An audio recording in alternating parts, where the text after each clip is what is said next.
Boa noite, pessoal, tudo bem?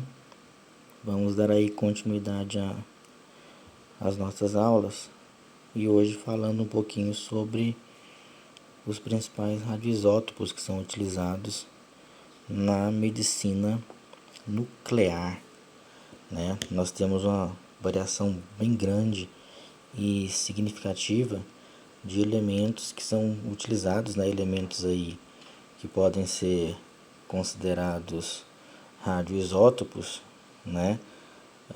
E que também são blindados, porque ficam em cápsula selada, que são utilizados para, no princípio, radioterápico, né? Então nós temos aí uma tabela, e dentro dessa tabela nós temos uma quantidade específica de elementos,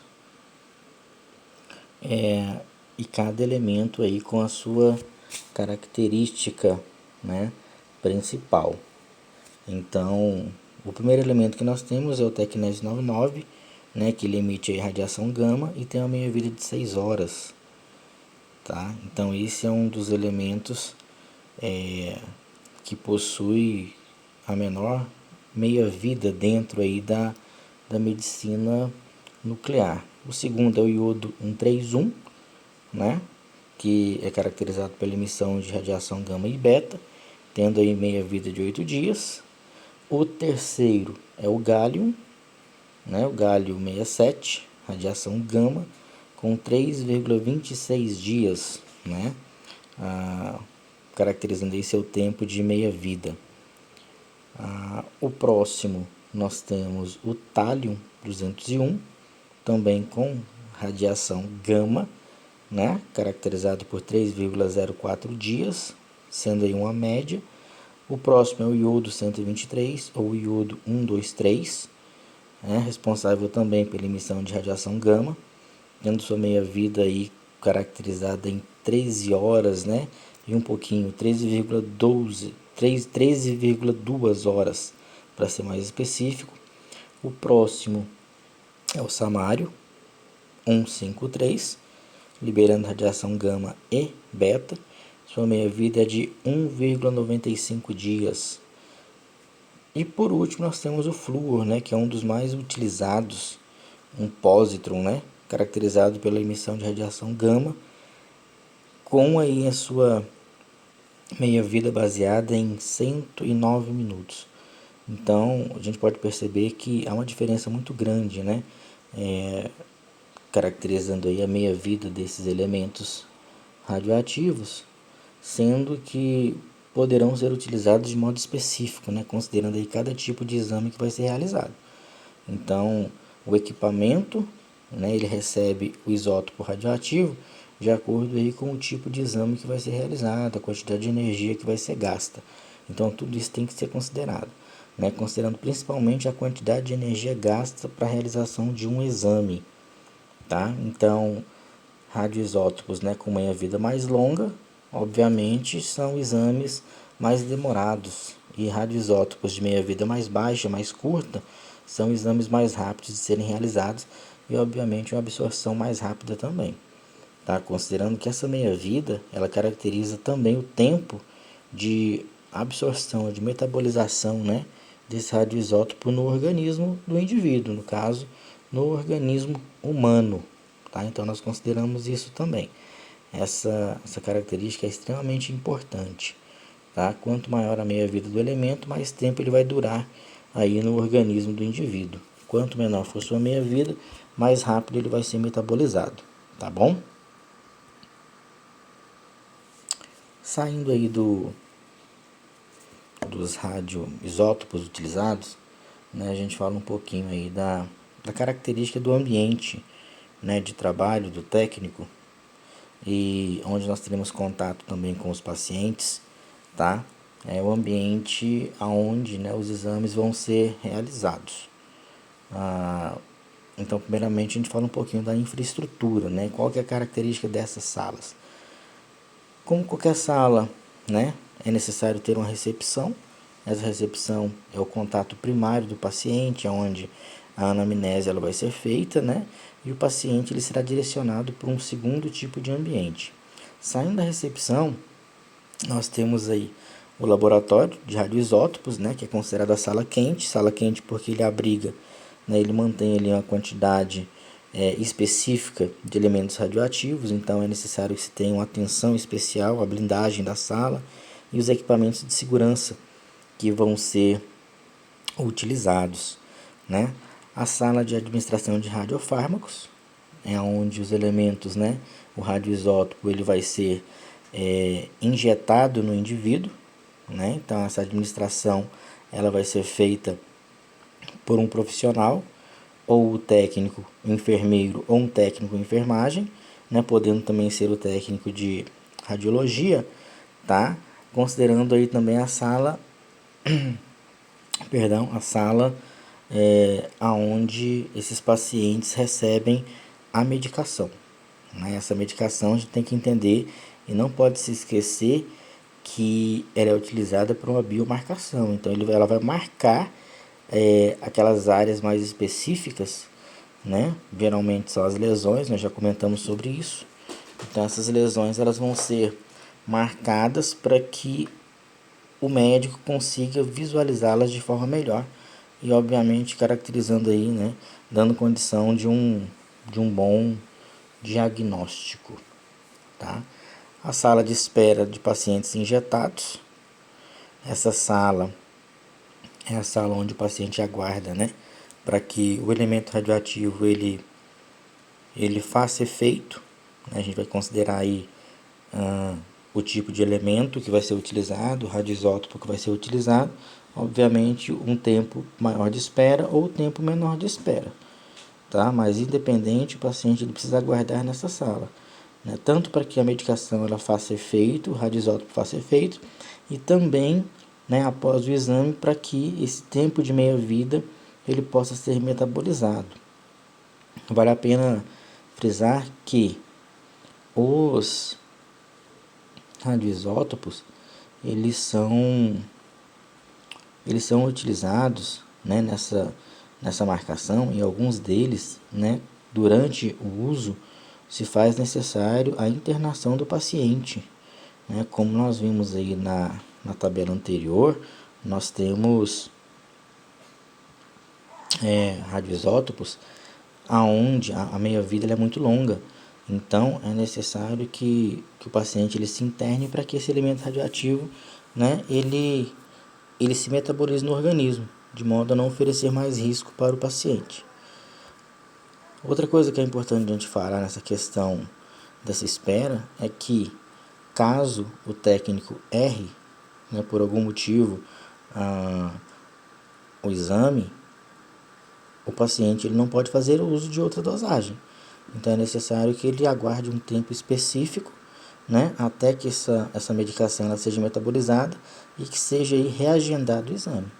Então o técnico ele tem que ter muita perícia, né, durante a realização dos exames, justamente para que não se erre, né, porque o erro pode custar caro. Isso acaba sendo aí um problema, né, para o técnico de radiologia e também para a instituição, para o hospital ou para a clínica, tá? Outro ponto muito importante é o banheiro. Esse banheiro ele tem que ser aí produzido, né, desenvolvido de modo a receber os dejetos, os rejeitos, né, para que eles não sejam liberados no esgoto comum. Por quê? Porque são isótopos radioativos. E eu tenho que considerar que várias pessoas realizam exames durante o dia. Então, todo esse material, né, todas essas excretas aí, elas precisam ser coletadas, armazenadas, né, de modo que ela perca aí o seu efeito radioativo para que só depois seja liberado no esgoto comum, tá? Então o tempo, né, vai variar com o tipo de isótopo que foi utilizado, certo? Depois nós temos a sala de exame, né, que é a gama-câmara, geralmente é onde o exame ele vai ser realizado, tá? Lembrando que aqui nós temos exames, né, que são utilizados para diagnóstico, né? A radioterapia, em específico, ela é o tratamento, ela já não é o radiodiagnóstico, tá? Saindo aí da sala de exames, sala de comando, que é onde o técnico fica, O técnico ele nunca vai ficar na mesma sala que o paciente durante a realização do exame, não. Isso não pode acontecer, porque o volume, né, o índice de radiação, ele é muito elevado. E isso pode, né, gerar uma superexposição aí do técnico, de modo a trazer aí problemas futuros. Aí é um assunto para ser tratado lá no conteúdo referente, né, aos efeitos biológicos da radiação, tá?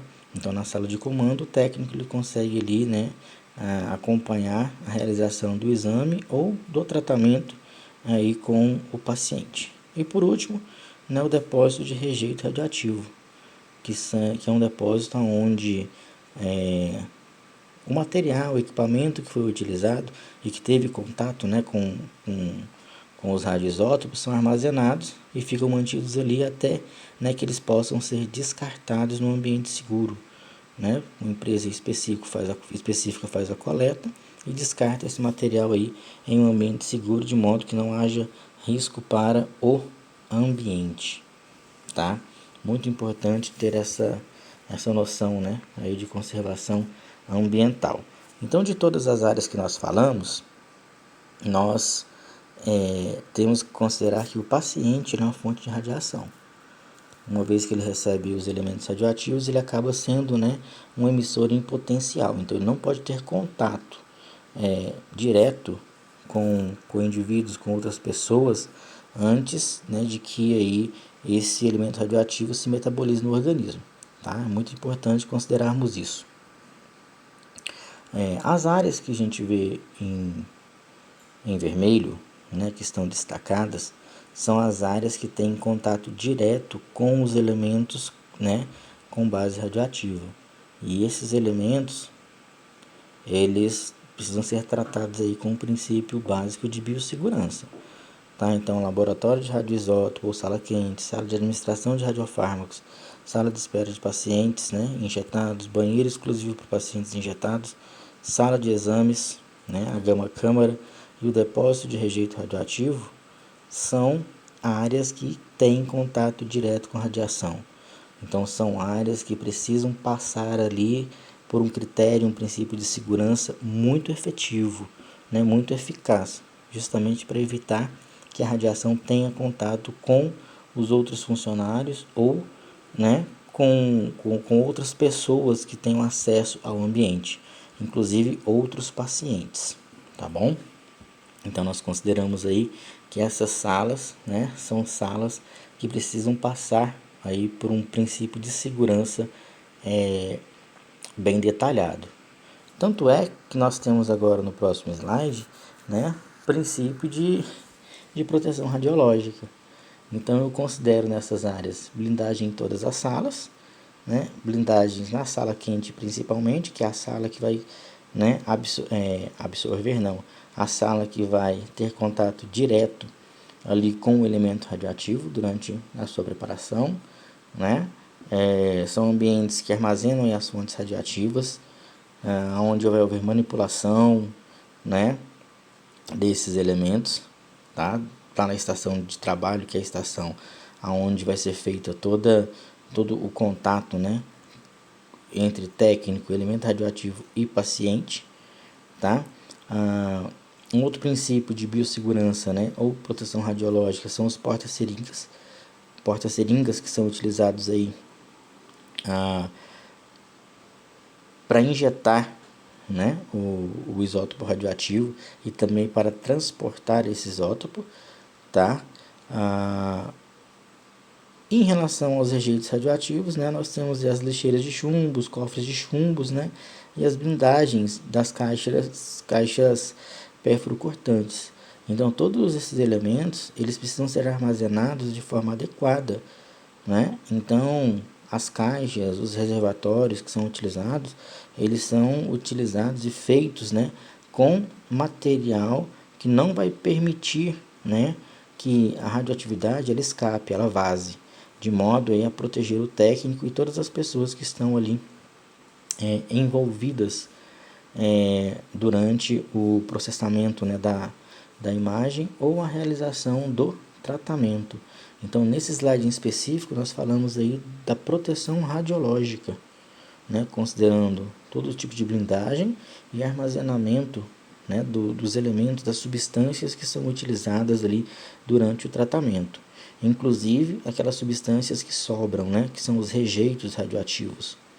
Tá? A gente precisa considerar aí que essas substâncias elas sejam guardadas, armazenadas e depois descartadas aí em um ambiente seguro e adequado, né, de modo a não contaminar o ambiente, considerando sempre aí a proteção do ambiente, tá? No próximo slide a gente fala um pouquinho, né, aí da segurança do técnico, que seria aquela segurança pessoal em relação aos EPIs, né, e também ao dosímetro. Tá? Então são acessórios plumblíferos, né, que o técnico precisa utilizar, tá, durante a administração dos radiofármacos e também do posicionamento do paciente. Aí a gente considera o que? Né, o capote, o avental, o protetor de tireoide, né, como o exemplo aí da imagem está mostrando para a gente. Protetores de gônadas, né, no caso de mangote, se for necessário, tá? Isso tem que ser utilizado porque o técnico ele posiciona o paciente, né, ele manipula aí os elementos radioativos. E temos também o dosímetro, né, o dosímetro pessoal ou dosímetro de área. Quanto ao dosímetro, a gente tem que ter atenção, porque o dosímetro não é EPI, né? Ele não é considerado um EPI porque ele não te protege, mas ele te indica ali as dosagens de radiação que o paciente vem recebendo, né, durante a realização do exame e a dosagem de radiação que o técnico recebe durante toda a sua, né, rotina de trabalho. Tá? Então, consideramos aí o dosímetro como não sendo um EPI, ok? Não podemos nos esquecer disso. Esses EPIs eles são utilizados aí para que se evite, né, a irradiação excessiva, a contaminação do técnico, tá? De modo exagerado, ultrapassando aí, né, as doses limites que nós temos dentro da legislação vigente, tá? Outro equipamento que pode ser utilizado, né, não com muita frequência, mas pode, é o contador Geiger, né? Hoje não é comum de se ver, mas ele serve também para fornecer para a gente e indicar para a gente dosagens de radiação que estão sendo liberadas no ambiente, né? Não considerando aí um equipamento muito comum na nossa área de trabalho, muito utilizado aí quando se tem suspeitas, né, de vazamento exagerado de radiação, de radioatividade.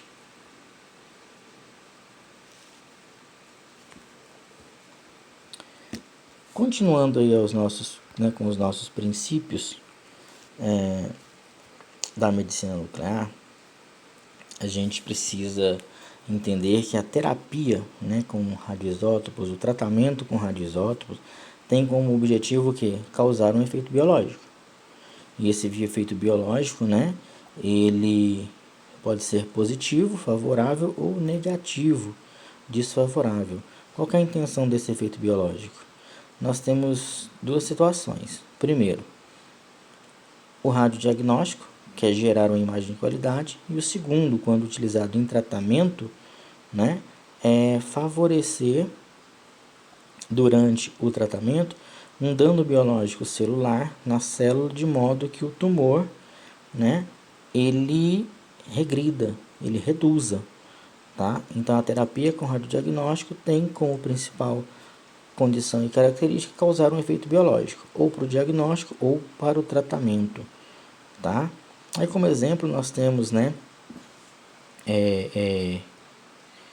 alguns elementos que foram dispostos aí no slide, né, SM 153, o Samário 153, né, que ele pode também ser usado mediante tratamento para redução, né, de dor, metástase óssea, né, que é um dos cânceres mais doloridos, né, então ele pode ser utilizado em tratamento.